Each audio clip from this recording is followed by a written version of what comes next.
It is 1 o'clock. Good afternoon from the Superbook.com Sports Desk. I'm Lucas Panzica. College baseball, Tennessee is headed to Omaha. The Vols shut out Southern Miss, a 5-0 win to wrap up the Hattiesburg Super Regional late Monday night in a game that was delayed 4 hours. But the Vols punched the final ticket to the College World Series, where they will take on LSU on Saturday night. Around the NFL, Buffalo Bills mandatory minicamp is starting up this week, and Bills head coach Sean McDermott, speaking with Bills media, said that wide receiver Stephon Diggs is not in attendance for mandatory minicamp, and he is, quote, very concerned. In the National Hockey League, the New York Rangers have their new head coach. It is former Preds head coach Peter Laviolette, hired as the 37th coach in Rangers franchise history. Stanley Cup final tonight. The Vegas Golden Knights can close it out at home. They have a 3-1 series lead over the Florida Panthers. Puck drop is at 7 p.m. For all your foundation repair and waterproofing needs, visit USSTN.com. Breaking news at once on your home for the Titans and Vols. This is 104.5 The Zone.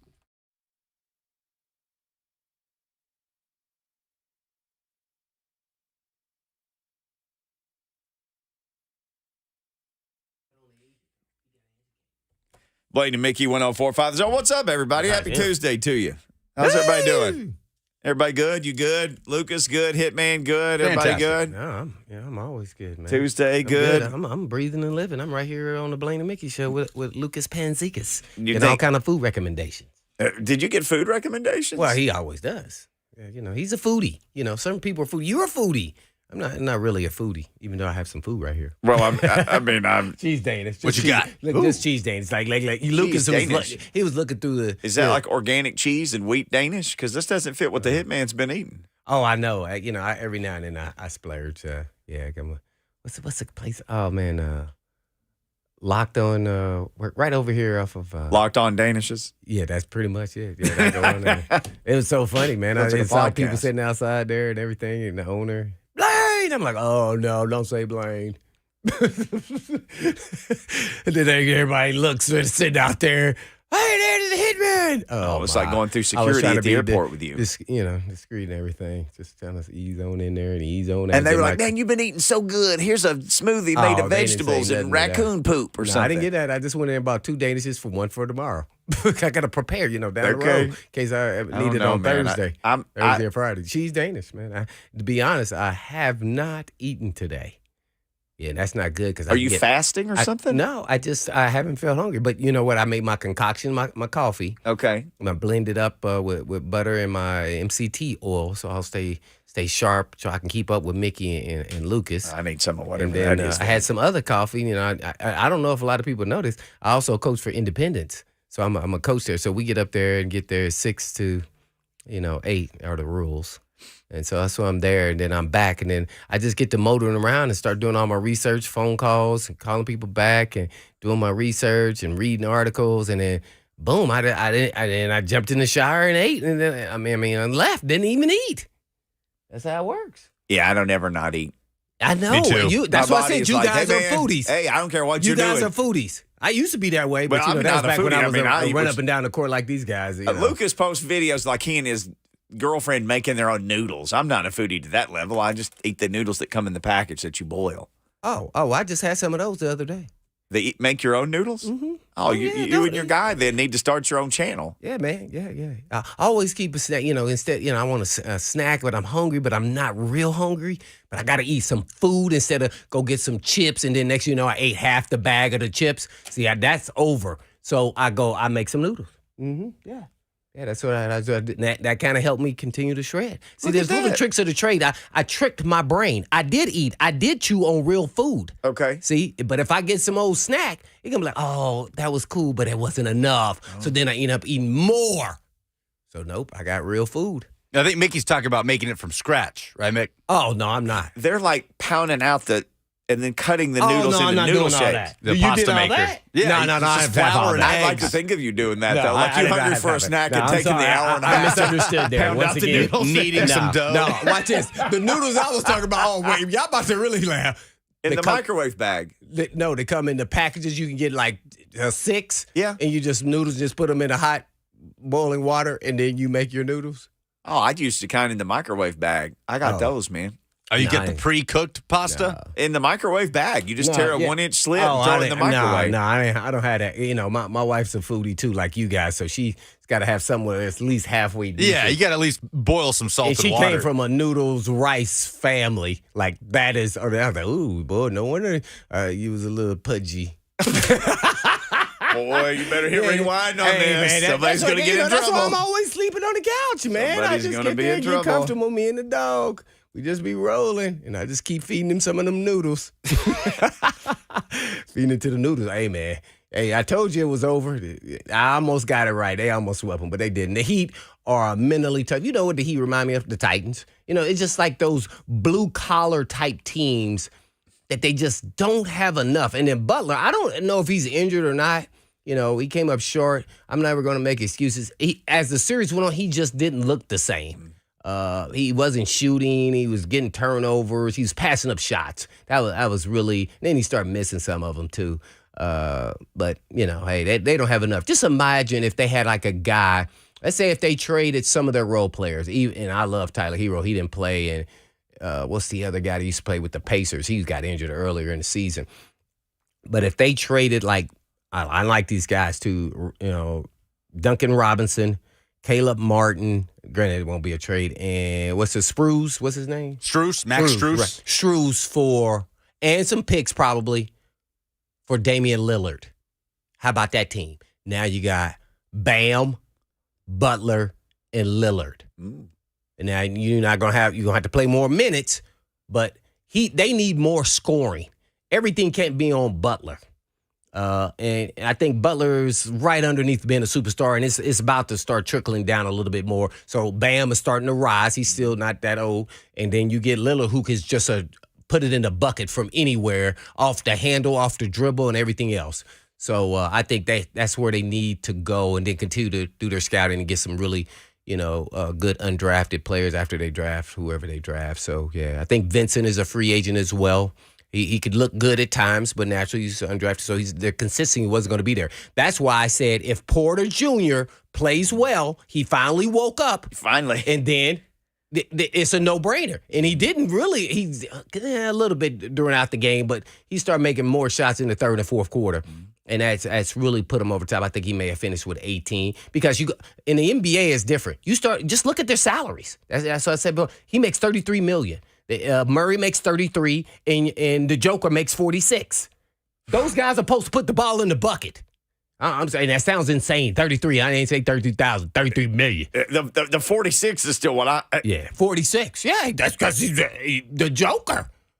I love. You see that guy that was painting face with the Joker? Oh, that was awesome. In the stands. And, they were in for the battle, and they beat the Heat at their game because that was a low-scoring game. Mm-hmm. So that's supposed to favor the Heat because they're a walk-it-up, run our offense, slow it down type, just like the Titans. We're going to slow it down with the running game because they know they don't have the most talent, but they can beat you with mental toughness. But sometimes you just don't have enough. So it took everything in my heart just to even say that the Denver Nuggets was going to win this series. I said they were going to sweep them. They gave up one. And because the Heat are just a mentally tough, really good team that you want to cheer for. So, unfortunately, but, does this start the dynasty for the Denver Nuggets? I know today we got what caught your attention, but it's funny. Does anybody know who the owner of the Denver Nuggets is? Because I didn't. Kroenke. Yeah. This dang on dude. He wins everything. He didn't win 4 championships in 2 years. 16 months, by the way. I looked it up. 16 months. I took my time. That's what I was doing when I got home and I couldn't eat. 16 months he's done. He's won it with a lacrosse team, which I had no National Lacrosse League. They were champions. The Denver Nuggets, naturally. The Colorado Avalanche, Stanley Cup, and then the Rams. This dude has to be the luckiest fart I would know. Don't say his name in St. Louis. Billionaire dude. Yeah. I'm like, dang. I was like, dang, that guy looks familiar. Yeah, that's the dude who moved the team from St. Louis to L.A. And then he banking that money from the stadium, too. Does he own the Rockies, too? I don't know. He may own a percentage. Like, I wonder if he's in Major League Baseball. Because he's won everything there is to win elsewhere. Dang, that is phenomenal. I don't think Well, there's the Rockies Has won that it. ever happened? Is there any owner has won as many championships as him? In different stuff. Yeah, and Yeah, in he did it in different 16 sports, months. there's no way. It's like, dang. He also, in 2010, he owns the Colorado Rapids of MLS, and they won MLS Cup back in 2010. Actually, current Nashville manager Gary Smith was Colorado's coach When he was when they won the Cup in 2010. So he worked for Stan Kroenke, and so he's got that in his bag this too. Dude I mean, there's is nothing the magic. Yeah, every American sports team that he owns, I'm gonna find out if he owns an MLB team, but he's won every. He owns Arsenal in England too. This dude has the magic secret sauce, and whether it's hiring the right people, from GMs to coaches, whatever it is, they can say that is not an accident. I'm sorry. That in 4, he made 5. You just named 5. That's 5 over his entire, being an owner. Yeah, I don't think he has an MLB team. 5 championships at different sports. 5 different sports. That's insane. I'm like, wow. Dang, if I'm a player, I start like, hey man, where's Stan Kroenke? Which team he on? Maybe hopefully I'll be there long enough I can get one. Dude, man, that is not luck there. I'm sorry. He knows something that the other ones do not. I'm sure he made his money at something else, and then he's pivoted into sports and used that money, and then he's hired the right people. Man, wow. Jeremy says in the F&M Bank chat, Stan Kroenke's net worth is $12.9 billion. Yeah. Where'd he get his money from? Do you know? Lucas, you know? I just know he owns Kroenke Sports and Entertainment. I don't know. Oh. Like where he initially that's got the his money? holding company that right, owns all those teams, but I'm not sure what his start was, what his background is. Mm-hmm. Maybe it was oil or something. Or did he work in a steel mill and then wind up owning the whole thing or something? Man. We'll get to Stan Kroenke's story here. Maybe he's like some bootstraps feel-good story, or, maybe his parents are rich and he just inherited it. Oh, how about this? Okay. He married a Walton in the 70s. That helps. You got to be There you kidding go. me. And Walton, And they're still Walmart married. Harris, they are still married. Yep. Married in 74. He founded the Kroenke Group. This is Wikipedia, but he founded the Kroenke You know Group it's true then. in 80. Exactly. He founded a real estate development firm in the early 80s. Oh, so real estate. Okay. So I think that, And that the was his Waltons. first Okay. venture. All righty. But marrying Walton helps. When the Waltons bought the Broncos, there was talk about, would they buy out the coach? Would they? And somebody posted what they make, every 10 seconds. And it was People act like, oh, they're not going to do that. They was gave that coach. whoa, were they going to get $15 million to buy out the coach? What the heck, please? Do you know that's like 15 cents to those people? 15 cents. It's like what I got in my cup holder out there. Come on, that's just insane. We can't even think about what that's like. No way. And oh my gosh. Vandy man in the chat said, can he own half the Titans so we can get a Super Bowl? Hey, I'm about to go over and talk to Amy. You could tell him. Amy, give him just he already he's already in the NFL. Yeah, okay. But if he sells, hey, just give him some 3% or something. Got the magic touch. Give you some tips. You can just stand up in the suite. I just charge you 3%. Shoot, 3% would be I don't know, about, $500 million. Well, what are the Titans worth now, do you think? They $4 get close billion to- or something? Are they? No. Are they worth $3 billion? No, I don't think so. I don't think they've reached the billion. Forbes does the value of what I everybody's don't think worth. they've reached the billion yet. I my think gosh, they're at surely- 800 million. If I was making a guess, 800 million. I don't think they've reached a billion. So Because Well, they're not going to reach the a billion Cowboys are always worth the until most. I become part ownership. They're in the minority. your ownership could put them- 0.001%. according to Forbes, Forbes, they know. the most recent calculation from Forbes, this is from August 2022. So Okay. we're coming up on a year ago, but $3.5 billion. Oh, they're 3. Oh, they passed. You're right, Mickey. Well, it's just you have to be worth. I didn't think they were. The NFL is just the rarest of birds went up. in our world. I know Lucas has think got I his looked premier that up soccer a teams that while are worth back, more. too. I think when they were, talking about getting the stadium, so that might have been a couple years ago, but man, it just keeps rising. Yeah. We keep rising. We got to rise to the break. We got to rise to what caught your attention this past week? A little NBA talk there.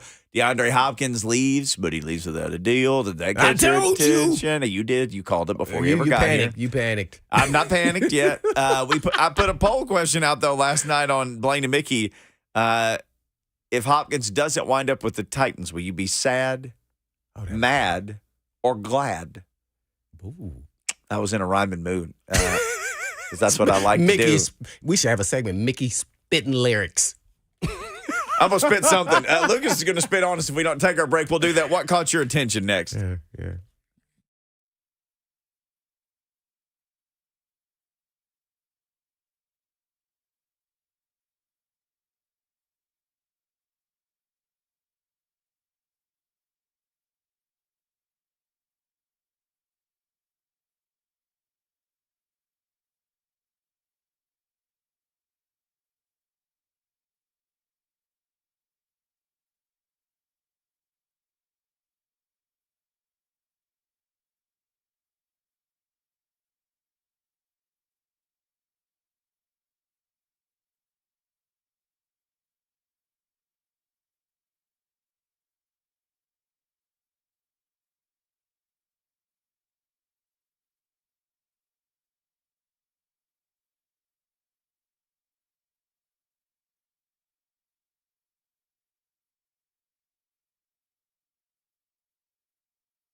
Blaine and Mickey, 104.5 The Zone.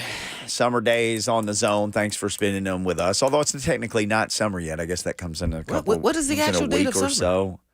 What is that? Like, is there a date I'd guess to the that? 20-something of June, June? if I had to guess, is summertime. All the seasons are Summer, behind what you think they summertime. actually are. Really? Yeah, every time you think it's one season, it's not that season. Like if you think it's summer on August 8th, you're right. But like this time you think, well, it's June, it's got to be summer. It's not officially summer So yet. it's somewhere Like around week June 1 20th. of the college football season is technically summer, right? But it's fall. It's summer, but it's fall. Yeah, what Lucas said. So when does summer start? What you said, I think June 20th or something. That's why it's not officially here. I think somewhere around there. You just convinced me. June of that. 21st. Oh, It's I June wait. 21st. 8 days. Like, who was the guy who was in charge of naming when the season? It's all based on like equinoxes and where the moon is and stuff. I guess Solstice. Or that too. Yeah, September 22nd is when summer technically ends. That feels about right. Wonder how much money feels right to D Hop. No. Wonder how much money would feel right to him. Oh, I don't know. I'm hearing 10 million is where he wants to be. Oh, OBJ. Speaking of millions. Well, he's out there at practice today. Y'all, so it's time for What Caught Your Attention, sponsored by nobody, sponsored by your company name here. What Caught Your Attention? It's sponsored by the Blaine Mickey Show. Uh-huh. We sponsor that ourselves. 615-737-1045. That'll get you in here. So I got curious. Have you guys really looked? This caught my attention. Now, we could talk about Joker all day. There's 100 million things that he just did that are just amazing. He's Or 28. didn't do. He's I wanna 28 go years home. old. He's what? He said, I want to go home. Yeah. It's like, what is that? What's up next? I'd like to go home.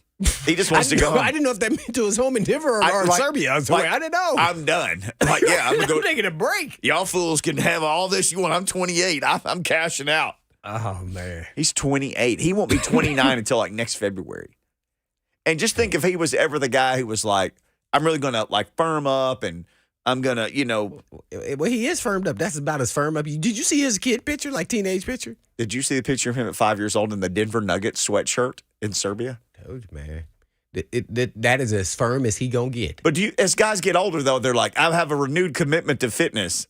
Nah, I don't think You he's know- gonna. I don't think he. No.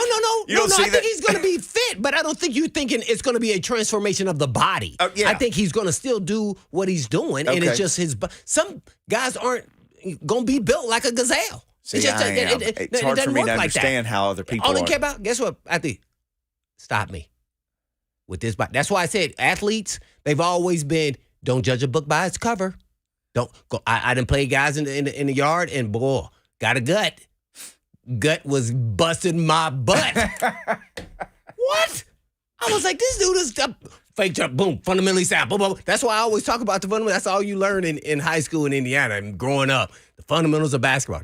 Do not judge them when they come on that court. Boy, they will have you but running all over the place. I got to the pros.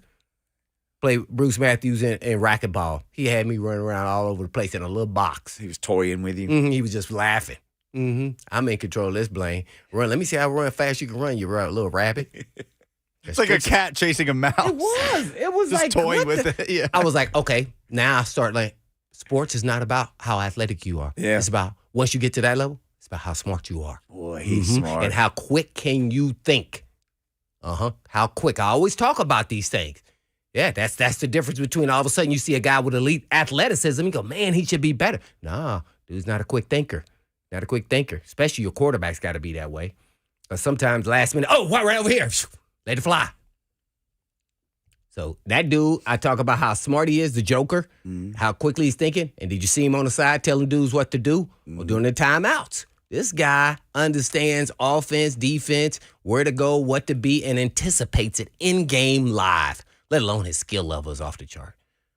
Yeah. Watch this. Who are some of the greatest that you can think of off your top of your head? I have to think right now. Greatest centers of all time. Naturally, everybody, I'm gonna say first come, because I watched him, Shaq. But you go Bill Russell, Chamberlain. Yeah. Who else you going with? Lucas, you can join the party. Is No. Chuck? Chuck wasn't a center. Center, bro. Moses That's what- Malone. Moses Malone. Okay, I put him in the top. Patrick Ewing. Oh boy.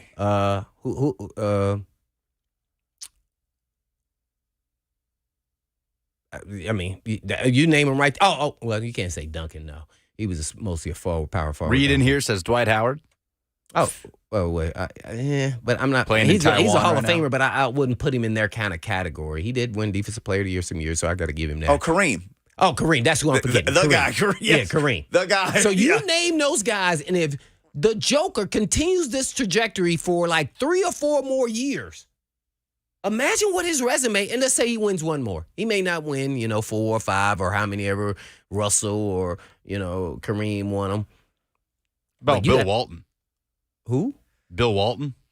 Bill Walton What? early in his career, but Man, his y'all better his, stop that. his ankles and NBA? feet his No. ankles and feet failed him. He won No. an MVP and a championship within his first 3 Yeah. years, I think, in But Portland. he's more in the Hall But of Fame then because he- of his college career. yeah, his body failed him. If his Yeah. body didn't fail him, we'd be talking about Bill I didn't Walton. even know Bill Walton until he got to the Celtics. Oh, 'Cause, yeah. I was that young. Bill Walton had long hair. He looked like a mountain man. He was awesome. He was like that role guy coming off the bench, and every time he got in there, he produced. When Pistol Pete retired, Bill Walton joined the Celtics, and then they won the championship the next year because Pistol Pete spent 1 year on the Celtics. At the end of his career. see that. I didn't even see West. But we're talking about centers here, and I think the Joker we just named some elite centers, almost all of them, this career of the NBA. His skill level outshines them all. His skill. None of them you could say can be a point center. None of them. Not like I could think of.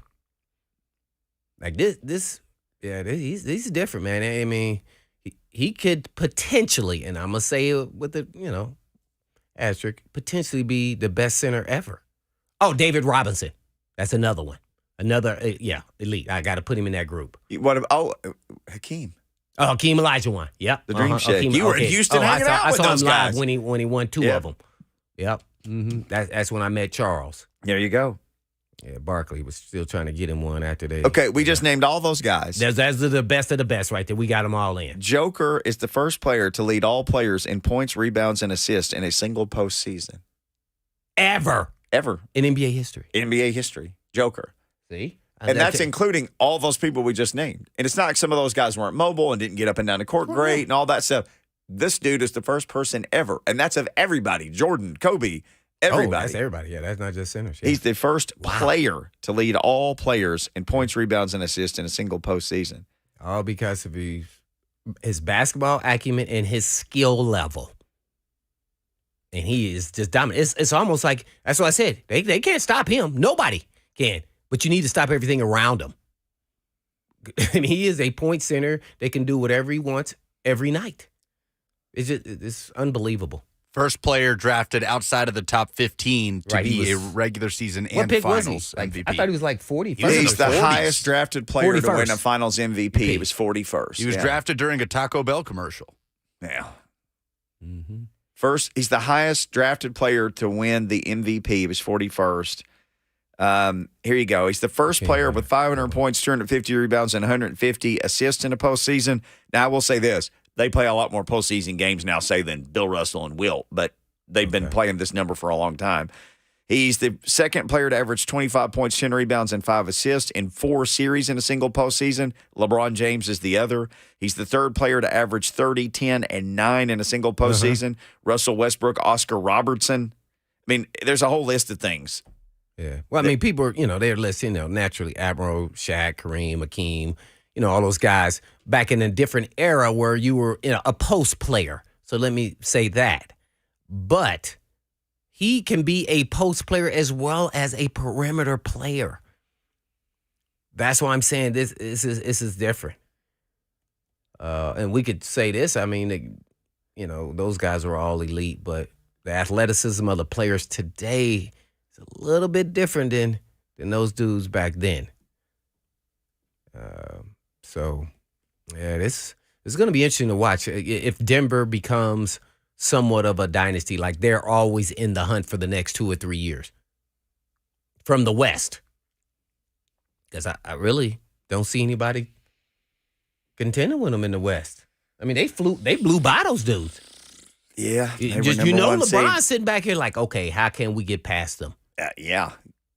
Do I need to subtract AD or do I need to add to what we got with AD? Because AD is up and down. Great AD is great. And then remember, he was like, great game, disappear. Great game, disappear. He was appearing and reappearing. Yeah, I don't like playing with Gazoo players. Gazoo, he disappeared. No, and he appeared. No, man. Elite players always are there, even on a bad day. Like you could say Butler had a bad day, but he was still there. And then came fourth quarter, he impacted the game. I'm going to say this, people are always laughing. It looked like he was running out of gas. I'm serious now. I saw him over there going, and you know what? People always say this about him, that he paces himself during the regular season. That's why and he keeps denying it and saying that there's playoff Jimmy. It is because I think he's playing harder. I really do. I mean, to a whole nother level. But he won't admit that there's a different level. Well, no, he is playing harder. And I either that or he's injured or something, and we don't know. And the ankle was bothering him more than ever, but he didn't bother him on that fake jump shot. He got called foul on the fourth quarter. Luckily, that didn't impact the game. That was horrible. Did you see that call on Jimmy when he shot that three in the fourth quarter, and they said they fouled him and they challenged it? I couldn't understand how that didn't get overturned. Man, if that would impact the game, I would have been perturbed. Oh, man, that was just... Trying to stretch this series out another game, man. It's big money on the line. And nobody don't want to watch no more. That's enough. I was ready for it to be over. Look, people are... The F&M Bank chat is on fire right now. People say, put him up against this guy and that guy. Here's the thing. I'm telling you.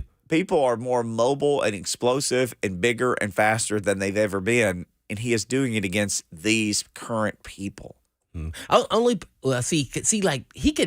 He's gonna put. Let's go against the biggest mamma jamma we know, Shaq, Mr.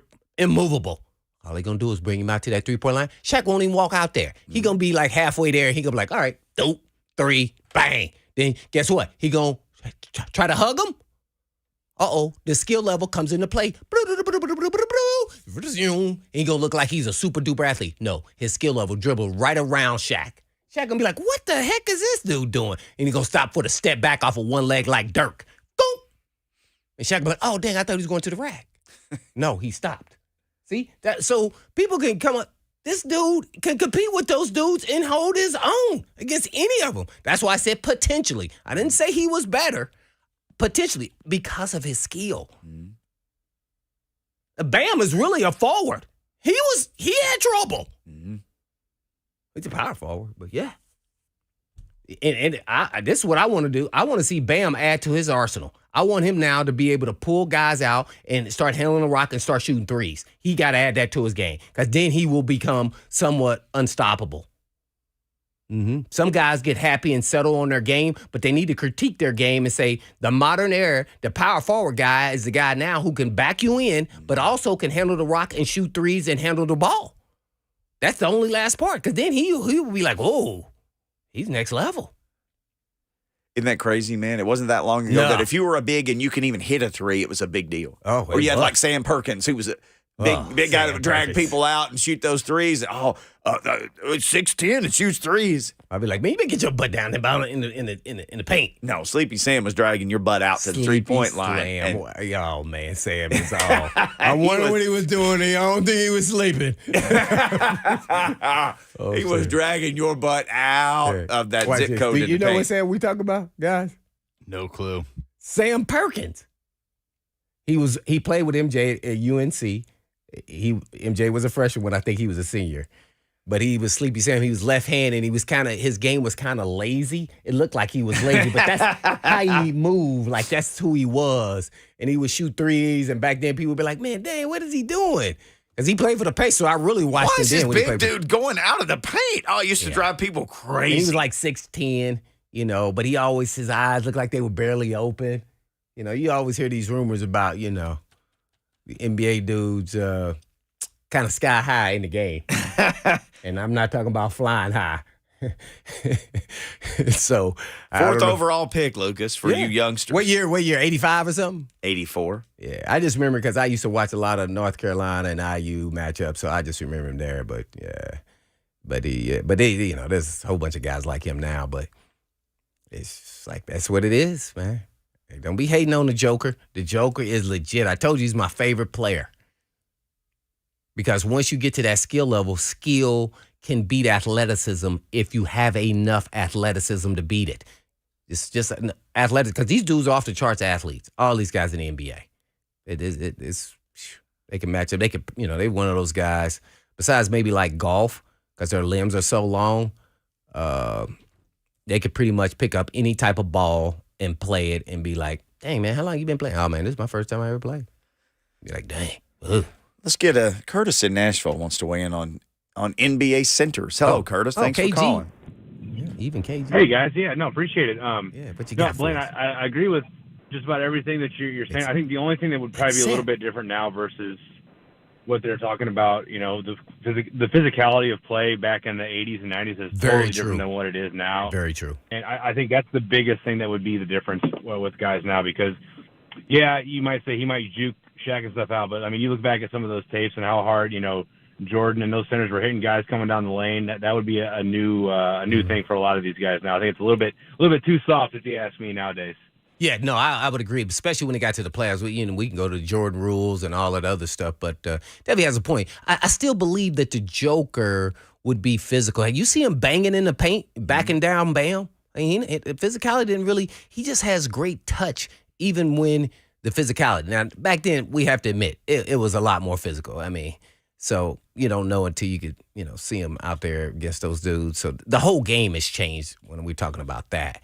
So I can't even translate what that would really mean for not just the Joker, but all these players. Some of these guys, I don't think they would be as good at all. But, But I'm I talking think about if some you- of these elite guys too. And if you played in that era, though, you would have. That's how you would have played. You played like the era of basketball that you played. We were, you play like how the league plays. So Joker uses, like you said, uses his smarts and his size and his abilities to play. I don't know, at a constant MVP level in this league. You would say the modern era, the Heat are a physical team, and they're not even as physical as any of those teams back in the 80s or 90s, but they are considered a physical team. And they're not hacking guys coming to the rack saying no freebies. That's not happening. People were getting decapitated in the 80s. Just Google it. Yeah, I mean, guys are getting. I mean, it was wow. It was unbelievable. All right. A long what caught your attention segment on the NBA. Serious. Anything else catch your attention? 615-737-1045. You can hit us up. You can hit us in the F&M Bank chat. Where on the F&M Bank chat, Tyler said, what caught my attention is a clip of Jerry West during a podcast saying when Kobe became a free agent in 2004, he told Jerry he wanted to come to Memphis and play, and Jerry told him no. Oh. I did not see that. We forgot to call Anthony Towns. Most frustrating player. Because he That's shoots too much threes. But yeah, but he can do both and handle the rock. Boy, when he is on. Ooh. All right, we got to be off for just a minute or two. We'll play these commercials. We'll come right back. I got a contract thing that I want to tell you guys. This caught my attention. A contract? It's a contract, a football contract thing. Oh, It I is. thought you said contract. I thought we were talking about your contract. It is that did catch my attention as well. But this caught my attention. How did they structure OBJ's contract? If you just said we're just going to go crazy and we're going to give D-Hop OBJ's contract, this thing is really something. I'll explain it all next. Oh, I can't wait.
Blaine and Mickey, 1045 The Zone. Happy Tuesday to you. So DeAndre Hopkins, he left.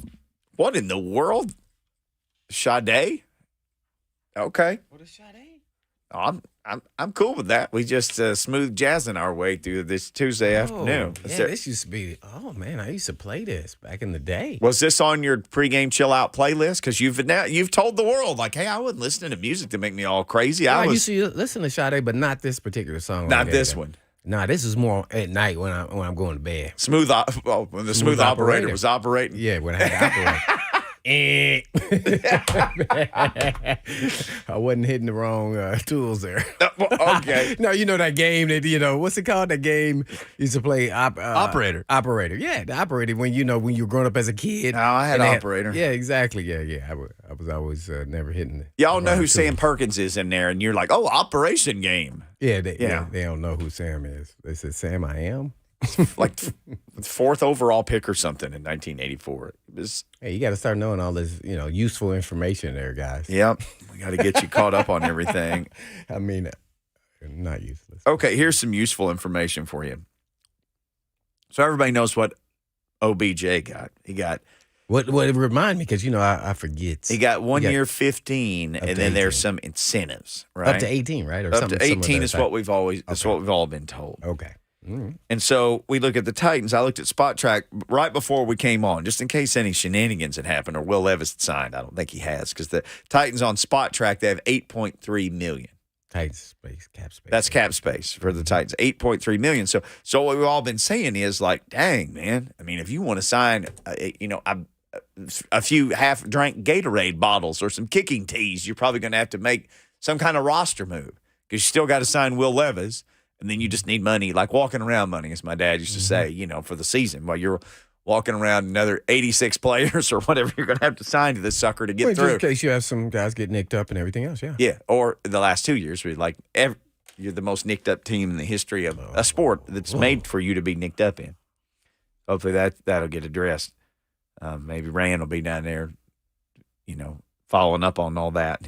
They'll only use, 85 players or something this year. But anyway, OBJ is like, how in the world are you going to make something like that work? Well, boy, did the Ravens figure this deal out. He's on the field. There's pictures and video of him today. You'll see it if you are so inclined to indulge in any sports channels or anything. I think the phone's ringing, gentlemen. You guys may want to snag that. But I don't know. They're working on things. I'm sorry. I wasn't saying that. They're working on stuff in there. I'm just trying to let them know. Just trying to help them out. I'm just trying to help them out. That didn't come across well. But I try to help the intern out. I'm trying to help everybody out. Odell Beckham, he doesn't need our help because he's made his money and he got his ring with the Rams, right? Even though he got hurt, but he was playing well before he got hurt. Here's what they did. You always hear people talk about voidable years, and we call them like dummy years. Oh, those are dummy. You put the dummy years on the end of this thing. Mm-hmm. His deal is 1 year and 4 dummy years. That has never come. I thought it was a 1 year deal, so it's basically a 5-year deal. No way. They're going to be charged for him for 5 years, and here are the cap hits. Spread the money out. Spread the money out. Well, the Titans have all the money in the world coming up. They got $80 million in cap space next year. Well, it doesn't matter. They could still do a dummy contract like this one. They could be as dumb as anything. Listen to this dummy stuff, dummies. They got me. Here you go. His cap hit on a $15 million deal plus incentives. Well, they just spread it out, divided by 5 is $3 million a year or something. 3.9. Oh, I'm guessing. Is his cap hit for this year. Now I'm learning. Yeah. And this is the $15 million deal. This isn't 10 or something. This is 15. How much do we know the breakdown? Like, did they give him sign a bonus? Yeah, I got 1 year, $15 million with the Ravens, including a $13,835 million signing bonus. Woo. He almost got all of it. Base salary is $1.165, which is probably the least you can pay him because he's a veteran of however long. And a signing bonus of $13,835,000. His cap hit is $3.932 million for this year, making 15 because of all the dummy years. Here's what they did. Most of the cap hit comes in year 2, the way they dummied this, because I guess that eats the rest of his signing bonus. It's $11 million is his cap hit next year. Well, the Titans have $80 million. So if you really wanted him, and he's like, the only way I'm going to come there is I get the same deal. The majority of his cap hit is year 2. Well, the Titans have cap space next year. It's this year that they don't have any cap space. True that. It's this year. And they lose unless you do something. Ryan Tannehill's cap hit is $36 million. Well, you won't have that next year. Your cap hit's nothing because unless you restructure him or sign him back, he's not going to be there. What's Derrick Henry's salary cap number? I mean, his pay is $12 million, right? And his cap number is, I don't know, somebody yell it out at me on the air here or somewhere. I'll get it. But you won't have Derrick Henry's cap number unless you were to sign him back. If you choose not to, you're losing Tannehill and Derrick Henry's cap numbers. Both of those are reflected in that $80 million in savings. So what you doing? What are you telling us, Mickey? What the Titans can sign him for whatever? Is what it sounds like to me. That's what I'm saying. They can sign him to whatever. All the cap isn't real, people. Here's why the cap isn't real. Because you can dummy the heck out of it. So then his cap hits after that. Well, you can trick a guy like me. We were all tricked, but he could be a treat if you want him. So here you go. The cap hit 3.92 this year. It's 11.068 next year. Hey. And then it's 25, 26, and 27. His dummy dead cap hit will be $2.76 million. And that's one journeyman guy on your team. And the cap hit's going to go up how much percent every year? But you got to be willing to give up that cash flow, though. Yep. Are they willing to give up the cash flow? Because the Ravens were, and they were like, man. And also there was some pushing, I think, from Lamar. You know, okay, wink, wink, nod, nod. This is us giving you a little attaboy. You want this, and we gave you a little ride here on the negotiations. What you need us to do for you to tell you that, you know, we sorry. That's what I felt like that was. This guy coming off an ACL, no, he missed the entire season. Hey, and I'm all OBJ is a really good player and all, but man, the NFL, the way it's built, they don't typically do that. You get an incentive-laden type contract and prove it and to see if you back. That's 2 in a row, pretty much. He got in the Super Bowl, so he went, you know, an entire season at the end. Dang, wow, that was unbelievable. Yeah, I knew this thing had a couple of voidable years. I didn't know it had 4. It has 4 voidable years. All right, we can't void the rest of this hour, so we got to take a break. Bam is on the line. So Bam went somewhere yesterday and found D-Hop and took a picture with him and talked to him. Our guy Bam the drummer. Yeah, I know. I can't wait to hear what he said. So Bam, hold. We'll get right to you. We'll even take you in the first segment. Also, Lucas says we got more dad gifts. Oh, Music City Grand Prix tickets. Come on. Come with it now. Father's Day. Got to come back in hour number 2 to get those. That's next.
It is 2:02. Good afternoon from the Superbook.com Sports Desk. I'm Lucas Panzica. Mandatory minicamp happening this week for several teams around the National Football League. Of course, the Titans held it last week. This week marks the final week of voluntary OTAs for the Two-Tone Blue. But in Buffalo, Bills head coach Sean McDermott says wide receiver Stephon Diggs is not in attendance for a mandatory minicamp, and McDermott saying he is, quote, very concerned.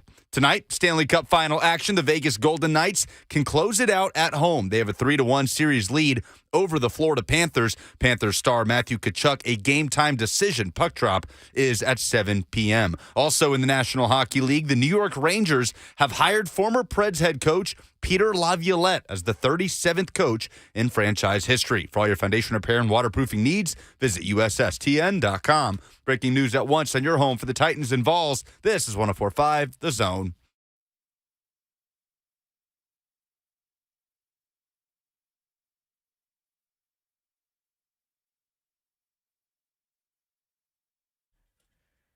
Blaine and Mickey, 104.5 The Zone. Hey, shout out to the Fighting Vitellos in the Vols, rolling all the way through the Super Regional at Southern Miss that took forever and ever and ever and ever. And I was watching that game too, man. I was watching the NBA. Then I flipped it immediately when it was over. Didn't even watch the speeches and everything else. same. And then I got to it was about the fourth inning, and then I didn't hit what was it, 3-run homer? And then I don't know how, but I fell asleep. Next thing you know, I woke up. It was 3:30. Had a similar experience myself. Yeah. This looked like trouble. The game had been over for a while. That happen? Um, Oh man, I was all in too. I was ready to rock and roll. Yeah, but they went on. I was lit watching it. Boy, they were. So obviously they must have some great pitching. They had some great pitching. USM got 7 hits. 7 different people got a hit. No more than 1 hit in any inning, though, and nothing more than singles, if I'm not mistaken. That's right. It was just a master class in pitching. I'll say this, and this is what I wrote on my notes, because we're not going to sit here and break down everybody's 5-hole hitter now. But anyway. Hey, with that 3-run homer, that's all I need to do.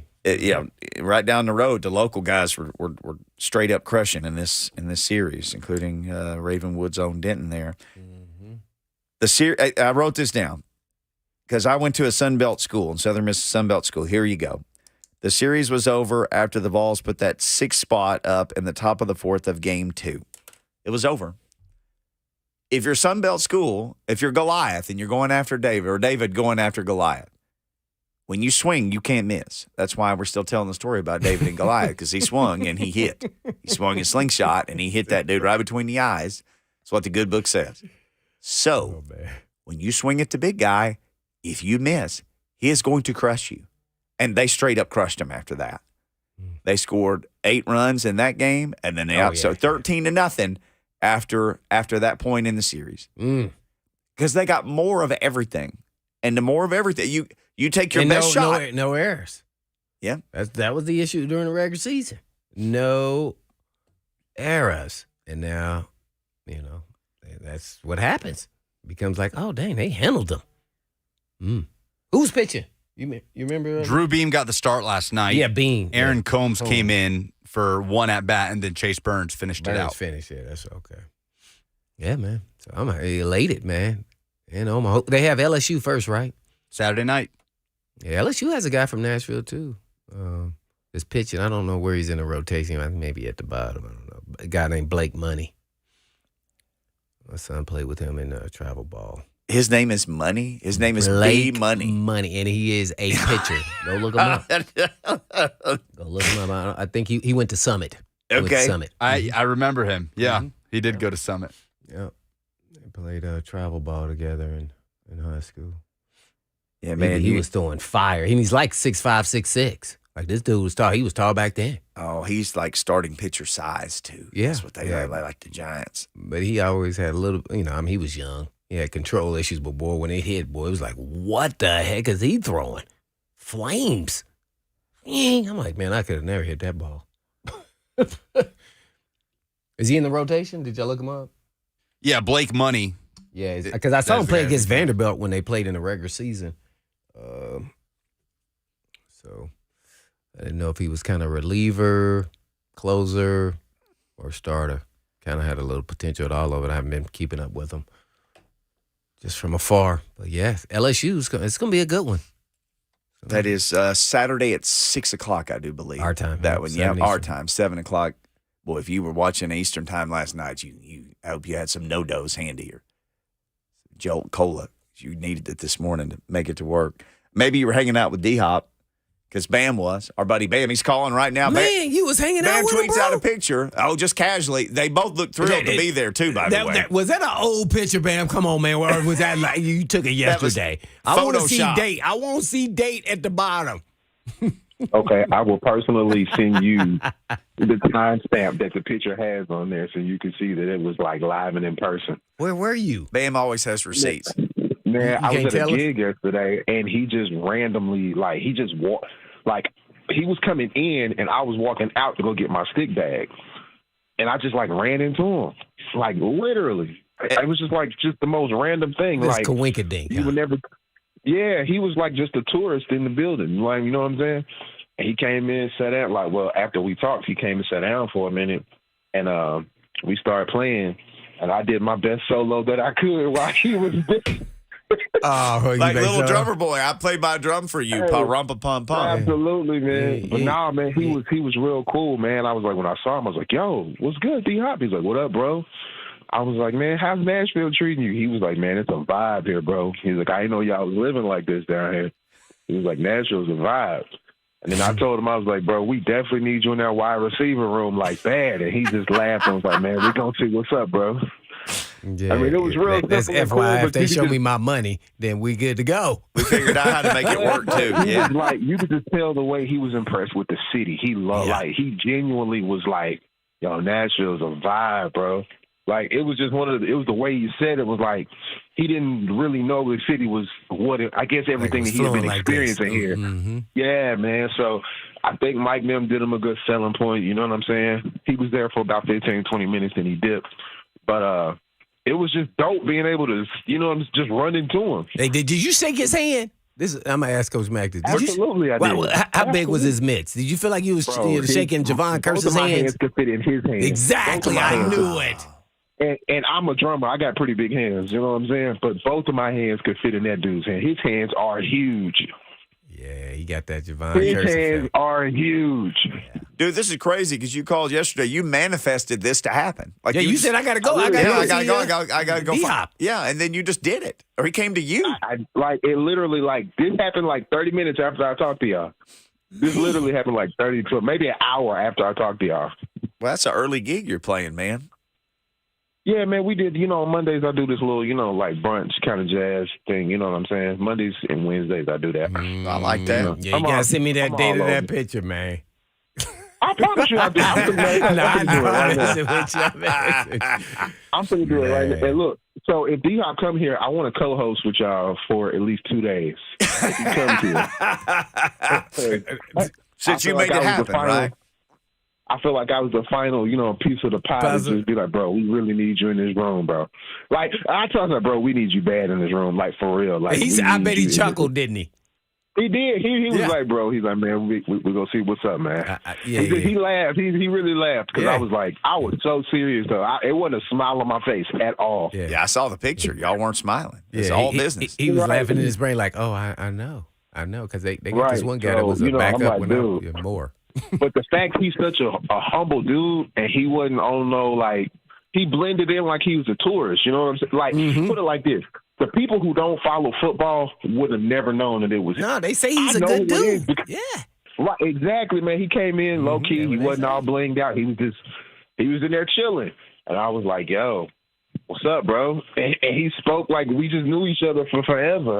It was just super dope, man. It was a super dope moment. Well, if he's on Instagram or Twitter, he knows Bam the drummer. I'm sure it is like you've been knowing him forever. Yeah, you got to follow him and see if he follow you back. Yeah. Say, what's up, bro? We might. Well, we're trying to get the Titans to follow us. So if y'all know, y'all could work that out. That would be most helpful. I think I had been No, here no, like you may 4 have to years call when they followed call me. another So show to make yeah. sure they follow you. I That is don't even know if the horrible. Titans That is follow horrible. me. I'll get on my guy Nate Bain. I'll see if he can hit the follow button for Nah, you. they do, man. My man. Come on. I Hey, appreciate y'all, boys. yeah, wait. Before we let you go, how much Okay. do you think they should pay him? Give us a range. Man, Just where you I got to ain't gonna start. lie, man. I was giving Oh, him my. between. You about to give him about 14, 15. No, I was gonna say 10 and 12. Oh, okay. All right. I was gonna say 10, 12. Now, man, I probably, if I could do the voidable year or however I could stretch it out, I would do 14. I mean, 'cause think about what he's gonna bring to the table. Think about what he's bringing to the table, man. Think about how he's gonna open up your offense even more. And if you think about how he's gonna open up the offense, if he's gonna open up that offense that much more, then I mean, I don't know, man. This could be a stellar year, and I'm telling you, with him bringing them in, that's going to change the whole trajectory of everything. That's going to make us look at Tannehill different.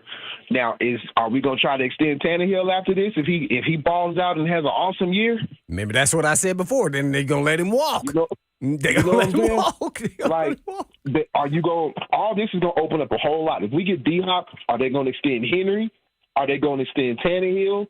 I mean, because if Tim Kelly gets to rolling with this offense and he knows D-Hop and they have a great year, why break up the band? Why break up the Beatles? I mean, I get it. Levis is going to need time. Who's going to be But the if Yoko Tannehill- in this scenario, though, Bam, to break up these Beatles? I mean, Man. yeah, I guess let's just sing yesterday right now, then we can figure it all out. Ran be running. I don't know. But him coming here is going to bring a whole different scenario to the whole season. I'm Like- just, yeah. He It- gonna it bring really confidence too, and then the people in the league, nobody. I don't care if he lost a half a step. People gonna respect him in this league. It's just gonna happen. It's no way. This dude's put up too much. Yep. Yeah. Bam, thank you for the phone call. Somebody said, Bam, you're doing the Lord's work. All we can Yeah. do is wait now. Yeah. I'm still doing $7 million up to incentives 10. That's where I'm at. That's where GM Blaine Bishop, hardline GM Blaine Bishop. I got to make something make me move. See that's what that does. See, you start low in negotiations, and then something makes you move. So until something makes me move, everybody just think about this. And I want us to get D-Hop. I'm not gonna. I did not want us to get Julio. I do want us to get D-Hop, but for the right price. And if they don't make me move, I can't do anything. Why aren't other teams bringing him in? Think about that for a second. Why hasn't he had any other offers? Think about that for a second. So before you go all in and be like chips to the table, 14, 15, well, why you going to pay him that if he ain't got nobody out there offering him? That's called bad negotiating. So until somebody makes me move, like somebody gets clipped up in camp on another team and all of a sudden, well, D-Hop's out there, we got to give him 14. All of a sudden you'll see who really wants him. Then we're going to give you some 6-year dummy years. Yep. Then next all of a sudden it just comes to fruition. The money appears. See, so until it does, then don't do it. And sometimes you miss out. Guess what? I think the relationship with the OC and knowing the offense, I'm telling you right now, he doesn't even have to be tight with Kelly. But knowing an offense when you're a veteran player buys you more time and it puts you at a comfort level. Now you can play with your instincts instead of learning a new system. It matters. So, yeah, I would continue with my chicken until the chicken has to roost. All right. We'll let this chicken roost with Yeah, Coach Mack next. Mm-hmm. He's going to join us. We'll ask him about how he would handle this roost maybe and more. We'll cover it all with Coach Mack next. Let's cover this for your dad. If you're looking for a gift for Dad this Father's Day, you can be caller number 5 now, 615-737-1045 to win Dad a family 4-pack of tickets to the Big Machine Music City Grand Prix Family Fun Day on Saturday, August 5th. It's Dad's Week, presented by Chattanooga Whiskey. Dad, yo, 1045 The Zone. This year, give Dad the best. Chattanooga Whiskey awarded Best Craft Producer of 2023 by Whiskey Magazine. For more info, visit 1045thezone.com/Dad's Week. Caller 5 now gets the 4-pack, 615-737-1045.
Blaine and Mickey, 104.5 The Zone. You hear that music, it only means one thing, the return of Coach Mack to our airwaves. Appreciate the good folks at Farm Bureau Health Plans for making that happen. Need great health care coverage at an affordable price tag. Let Farm Bureau Health Plans coach you through it. They've been protecting Tennesseans for over 75 years, and they bring you the Mack Attack each Tuesday here on Blaine and Mickey. Coach Mack, how in the world is this Tuesday treating you, sir? Mickey, great. Blaine, good to talk to you guys. Just got back from an OTA day, so beautiful weather the last 2 days. This has been absolutely perfect, but guess what? It's not going to stay. What do you say, breathing mayonnaise? Those days are coming, right? Those days are coming. Yesterday was like La Jolla, California out there. I mean, it was absolutely beautiful. It was like being on the coast, and today was really nice. I think it's going to start heating up for us, though, a little. I think you're right. So they're heating up these last few days of work in the facility before they get to go their separate ways. What all gets done, say, in this last week of OTAs? What are they trying to accomplish? Well, it's still the young guys, of course, mandatory was last week. And yes, so sir. Everybody was here. You got some guys, most are still here. Some guys are gone. And so, but, the young guys are still getting all the work that they can get. And here's the important part that I always tried to impart to my team that I learned all the years that I was doing this is that now what you do between now and the 5 weeks, approximately 5 weeks that you're going to be off before everybody comes back together again, is extremely important because everybody has built a really good base, whether they've been working out here or as the vets have been working out on their own. You've built a really good base up to this point.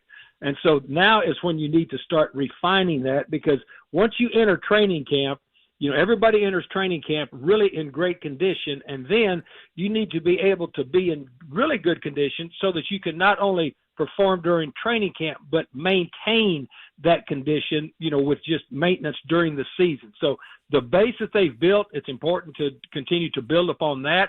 And so I'm sure that will be the message that he will impart to everybody when they do turn them loose for the next 4 or 5 weeks. It was interesting. I don't remember the team having a mini camp before the final OTA. Is that something different to you, or what were your thoughts on that? No, I've done that before, but okay. You got 21 teams that are having their final mini camp, this week. So that means what did you have? You had 11, last week. I mean, it just depends on how your schedule is and what you want to do. Like Jacksonville has their mandatory this week, but they gave all their vets off. They gave all the vets off. So there's a myriad of different ways to do it. And so, each head coach and his staff, they have to ascertain what type of team they have coming back. And a lot of it depends too on how many young guys you've got, coming back in. If you got a veteran laden team, which it's hard to have a veteran laden team anymore just because of the way the salary cap and free agency, because you're going to flip about, 30 to 33% of your roster every year anyway. That's just the way this league works now. But every coach and every organization does it a little bit different, so it's not surprising to me. Coach Mack, our guest, as he is every Tuesday, giving us the Mack Attack. Coach, it just hit me, so I don't know if this is true or not. Was Stan Kroenke the owner when you were there with the Rams? Oh, sure. Yeah, no, Stan has done thought. very well. Know his family. Yeah, I mean, he got him another ring. I know he's gotten 4 over 16 months in different sports. Well, yeah, he owns. Look, he will run out of fingers for his rings if he continues to get these really. I mean, he owns the Arsenal over there, in the Premier League also. So He's got a chance to get several rings of all the clubs that he owns, and I promise you that he'll run out of fingers before he runs out of money. Mm-hmm. So we all know that's not luck. So what would you say is kind of his secret sauce if you kind of observing him from afar on why he's had so much success with all his pro teams? Now, we know some of this is right place, right time, but when you're talking about 4 and 5 different championships, he's like, whoa, well, wait a minute. Maybe he knows something that people don't. Well, I think a lot of people know it, but it's kind of hard here's what I do know. And I was, of course, there for 5 years, with his organization. He hires coaches and lets them work. Got you. He hires good people and then lets them work. And that's what he does. And he's fully supportive. Now, I think his son runs the basketball team. But and he's got that's the biggest thing that I always appreciated, about him. When he hired Jeff Fisher, and then of course, clearly hired myself, and I was always very, very impressed just with the fact that he hired good people and then he let them work. Well, that's what you do. You let your coaches go to work. So, yeah, we're on with the Mac Attack. Coach Mac. I guess starting off, everybody knows, D-Hop was here and everything else. But did you get a chance to walk by him, have a conversation, and shake his hands? Because if you shook his hand, I just want to know, we asked Bam, did you feel like he was shaking Javon Kearse's hands? Yeah, I don't think anything's close to Javon. But okay. This guy. I mean, Javon. Or was it like Mickey Mouse's hands? Like the big old mitts. Like I with saw four him. fingers. I saw him at practice. He was at practice. He came out. He came out to practice. With Rand. I saw him yesterday. No, I didn't go talk to him. But I saw him, and so he was there, and we'll see. This is a process. Free agency is always a process. Free agency at this time of year with a veteran is always a different process. Yes. But he was absolutely there, and I'm sure that they. And as you well know this, I mean, you were a player with representation. His agent will take whatever they've talked about in the initial stages, and they're going to see other places. But I can confirm I saw him out there watching practice. Well, Coach, you've been in part of those negotiations, and we hear all the fans, and they're like, "Oh no, sign him, don't let him go." But I'm thinking, well, if with so many teams out there, why aren't they all stepping up to the table? So you can kind of play chicken here a little bit, show them the ropes, and find out what you got going on. Because if not, there's no other interest out there besides New England, at least that we've heard of being reported. Just kind of take us through the negotiations. Like, hey, you don't have to go all in. You can kind of play chicken here a little bit and see what happens. In the meantime, as you mentioned, sometimes when you're in the second tier and you're free, not unless another guy gets hurt from another team that was a starter, do you have to, make a quick move? You don't have to. You can be patient in this process. 100% patience. I mean, this is a complete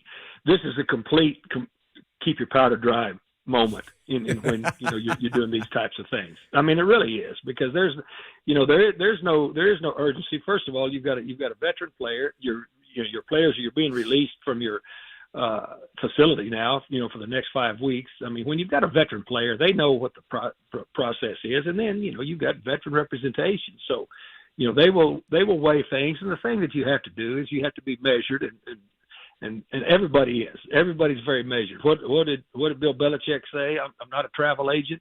Well, I mean, you just got to keep your powder dry with these types of things. And the big thing is that he wanted to come in here. They wanted him to come in here. He came in here. They clearly had a good 48 hours together. So we'll see where it goes. But there's not anything immediately that has to happen, because the teams aren't forming back up again until the end of July. No doubt about it. I have to ask you one more question on the D-Hop, and I'll pass back to Mickey. That is, explain to the fan base, the skill set that D-Hop brings to the actual Titans and to the wide receiver room. Well, I mean, understanding what he was coming out, I just went back and checked, my notebook from that year, and I knew, what he was. First of all, hand size, great catcher. I mean, he's a lot like Chris Carter was. He could be covered and he'd still catch it. Mm-hmm. Okay. I mean, the ball is just, I mean, his hands are huge. He's strong. He's not a real rocked up guy, but what he is he's like steel cable. I mean, the guy's a very nuanced route runner. I looked at what his 40 time was, the combine 40 time, and the team work. I mean, it was mid 4.5s. He's never been a burner guy. Excellent route runner, but very, very nuanced and very physical. I mean, this is a very aggressive receiver. And when I say aggressive, I mean aggressive to the ball, aggressive being able to body up defenders, aggressive going to the football. And then at the catch point, he's got such strong hands. And there's just time and time again, if you want to put on tape and watch him, when he was playing full go, is that he can be covered. And I mean covered with hands in the basket and still take it down, and pull it away. So, I mean, this guy is still, and some guys, if some guys have their calling card being that, that blazing takeoff speed, Well, as you age, if that takeoff speed leaves you, well, then, you've lost a little something. This guy was always nuanced, always had great hands. And so, his skill set is something that I think would still serve him well and serve a team well that he's on, for a few more seasons, just because the first thing is this is a guy that can catch it over the middle, can catch it in between the numbers, and can also contested catches on the outside. He's going to win most of them. Yeah, no doubt about it. I even went back and watched the game last year when he played Jalen Ramsey, who covered him like a blanket. Pretty much the entire game. He still caught 8 for 83 on Jalen Ramsey. Now, granted, and he was covered like a blanket. The entire time they were just making, throws in the outside shoulder, and he come back catching everything. It was like as soon as he caught the ball, he didn't go anywhere, but he caught the ball. And that's a good. And I'm glad you went back to watch him. And again, Jalen Ramsey, of course, Jalen Ramsey, it can play with a lot of stickum to him. Yeah, I mean, because he can stay hip to hip on these dudes. But this guy, that's why I say when you watch him and you evaluate him, and his strength is he can still catch it if he's covered. And here's the other thing: his quarterbacks know that even if he's covered one-on-one, throw it. He's not covered. Yep, there you go, Coach Mack giving us the Mack attack. Coach, I was out there one day, and they just dumped a little pass in the flat to Jonathan Ward. Oh, yeah. And he ran, I don't know, 15, 18 yards. No one touched him. Got to the pylon, scored a touchdown in a little team drill they were doing. Jimmy Wyatt was on with us yesterday, and he was Jonathan Ward is a name that Jimmy Wyatt even brought up. Like, Titans fans may not be thinking about him because they have Haskins and they just drafted a guy. But he said, this is a good player who is going to do his best at trying to find a role in this team. Just curious. He stuck out to me. Has there been an off-the-radar guy or two maybe that has – and again, I know it's in shorts and I get it, but anybody caught your attention?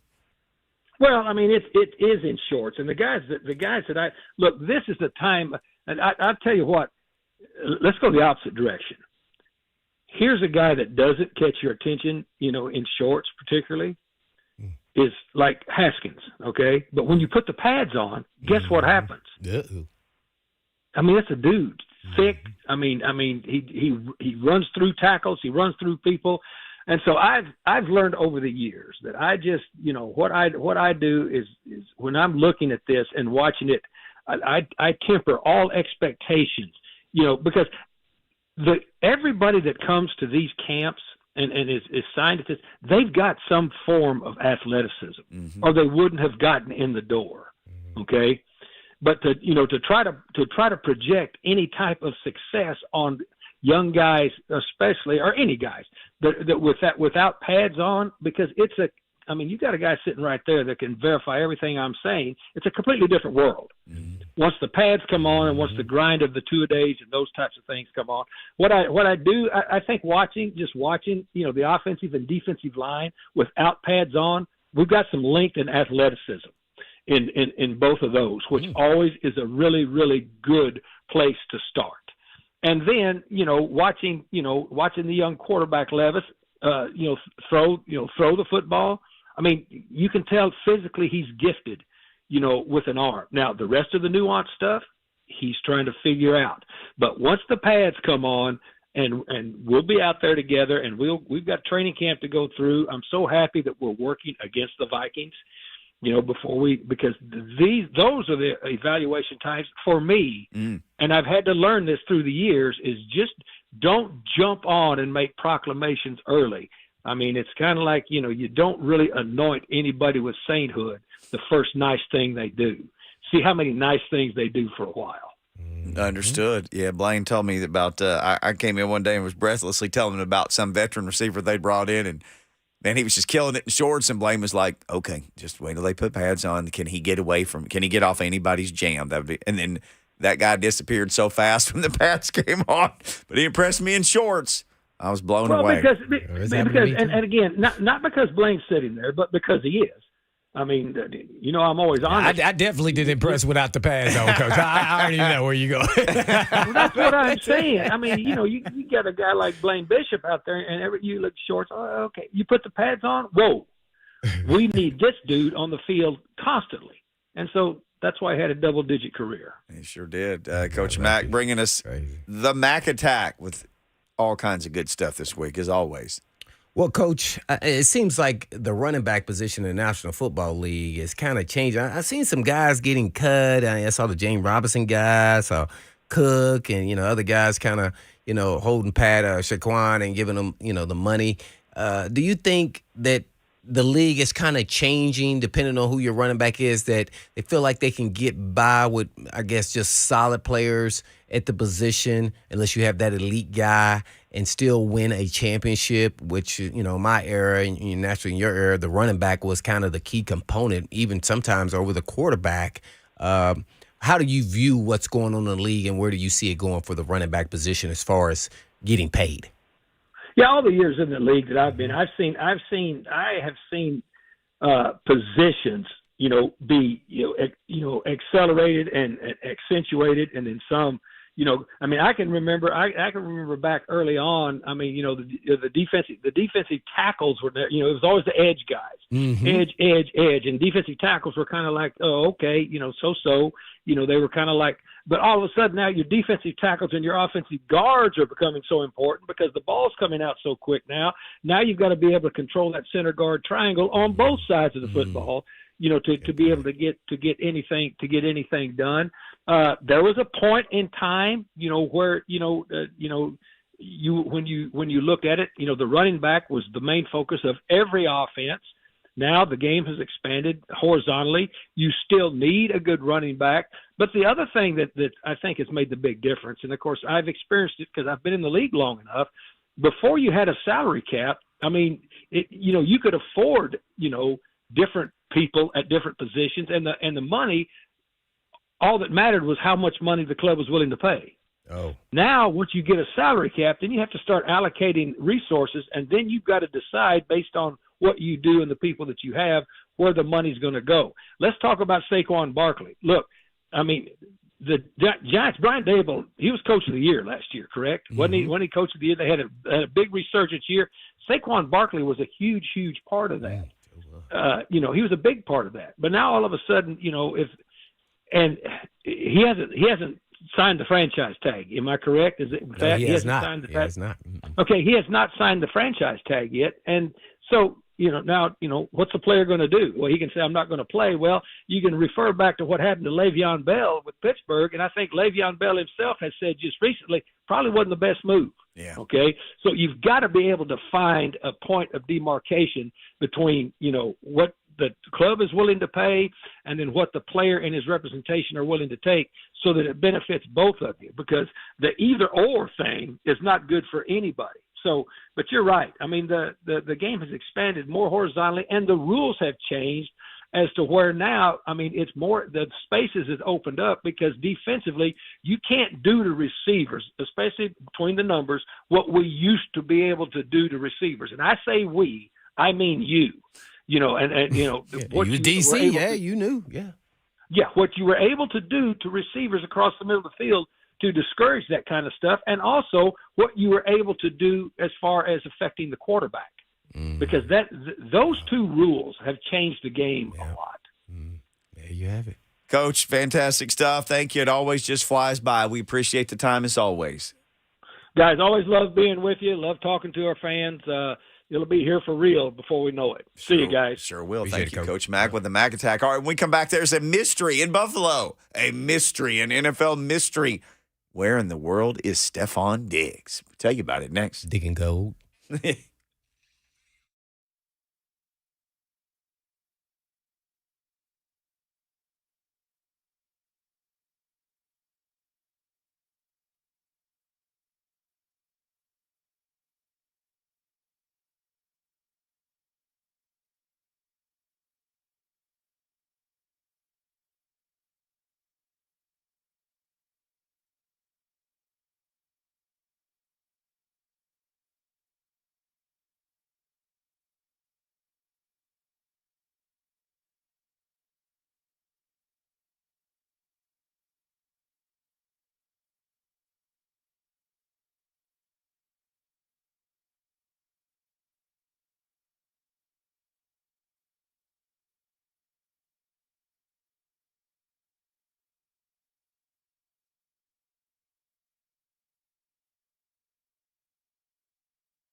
What's going on with Nashville's SC presser? Blaine and Mickey, 104.5 The Zone.